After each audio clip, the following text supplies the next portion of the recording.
नमस्कार, आप सभी का स्वागत है। आज की इस वीडियो में हम गुरुत्वाकर्षण का सार्वत्रिक नियम समझेंगे। यह नियम वैज्ञानिक न्यूटन ने दिया था। गुरुत्वाकर्षण का नियम समझने से पहले हम गुरुत्वाकर्षण बल को जान लेते हैं। गुरुत्व धन आकर्षण, अर्थात गुरुत्व का अर्थ होता है पृथ्वी, आकर्षण यानी कि खींचना। तो पृथ्वी जिस बल से किसी वस्तु को अपनी ओर खींचती है वह गुरुत्वाकर्षण बल कहलाता है। विश्व का प्रत्येक पिंड प्रत्येक अन्य पिंड को एक बल से अपनी ओर आकर्षित करता है। यह बल दोनों पिंडों के द्रव्यमान के गुणनफल के समानुपाती होता है तथा दोनों के बीच की दूरी के वर्ग के व्युत्क्रमानुपाती होता है। दोबारा से समझते हैं कि विश्व का प्रत्येक पिंड प्रत्येक अन्य पिंड को एक बल से आकर्षित करता है, यानी कि कोई भी दो पिंड है तो दोनों पिंड एक दूसरे को एक बल से अपनी ओर आकर्षित करते हैं और यह बल दोनों पिंडों के द्रव्यमान के गुणनफल के समानुपाती होता है। यानी कि दोनों पिंडों का जो द्रव्यमान है उनके गुणनफल के तो समानुपाती होता है तथा दोनों के बीच की दूरी के वर्ग के व्युत्क्रमानुपाती होता है। यह बल गुरुत्वाकर्षण बल कहलाता है तथा दोनों पिंडों को मिलाने वाली रेखा के अनुदिश यह कार्य करता है। माना कि दो पिंड एक दूसरे से d दूरी पर स्थित हैं।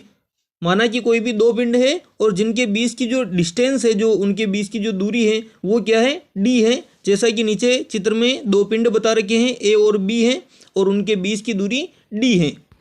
जिनमें से बड़े पिंड का द्रव्यमान बड़ा m यानी कि कैपिटल M और छोटे पिंड का द्रव्यमान स्मॉल m है। उन दोनों के बीच गुरुत्वाकर्षण के सार्वत्रिक नियम के अनुसार एक बल कार्य करता है जिसको हम F से दर्शाते हैं। दोनों पिंडों के बीच लगने वाला बल उनके द्रव्यमानों के गुणनफल के समानुपाती होता है। जैसा कि हमने नियम में क्या पढ़ा है कि दोनों पिंडों के बीच लगने वाला बल उनके द्रव्यमान क्या है, कैपिटल M और स्मॉल m, तो उनके द्रव्यमानों के गुणनफल के तो समानुपाती होता है। तो ये पहली वाली समीकरण कि F समानुपाती capital M into small m, ये हो गई पहली समीकरण। उस नियम की पहली लाइन को सिद्ध करती है। उस लाइन को हमने गणितीय रूप में या व्यंजक रूप में हमने लिख लिया है। तथा दोनों पिंडों के बीच लगने वाला बल उनके बीच की दूरी के वर्ग के व्युत्क्रमानुपाती होता है। तो उनके बीच की दूरी है d और दूरी का वर्ग का व्युत्क्रमानुपाती का मतलब होता है वो 1 के बटे में आएगा। तो ये आपको दे रखा है कि F समानुपाती 1/d²। तो ये हो गई दूसरी समीकरण। पहली समीकरण में क्या था कि दोनों पिंडों के बीच लगने वाला बल उनके द्रव्यमानों के गुणनफल के तो समानुपाती होता है। तो दोनों के द्रव्यमान कैपिटल M और स्मॉल m है तो दोनों का मल्टीप्लाई समानुपाती F हो गया है। और दूसरे में कि उनके बीच की दूरी के वर्ग के व्युत्क्रमानुपाती, तो उनके बीच की दूरी है d का वर्ग और उसको 1 के बटे में ले लिया तो ये बल के व्युत्क्रमानुपाती हो जाएगा। तो ये हो गया दूसरा नियम।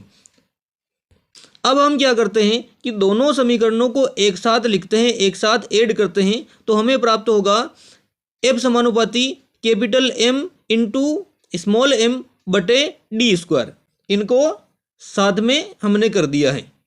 समानुपाती का चिन्ह हटाएंगे तो यहाँ पर g लग जाएगा जो गुरुत्वीय नियतांक है। तो यहाँ पर एक फार्मूला हमें प्राप्त हो गया है कि F equal to g into m बटे d²। तो यह गुरुत्वाकर्षण के सार्वत्रिक नियम का एक सूत्र है। ये वीडियो आपको कैसा लगा कमेंट में अवश्य बताएं और इसी प्रकार की अन्य महत्वपूर्ण वीडियो के लिए हमारे चैनल को सब्सक्राइब करें। धन्यवाद।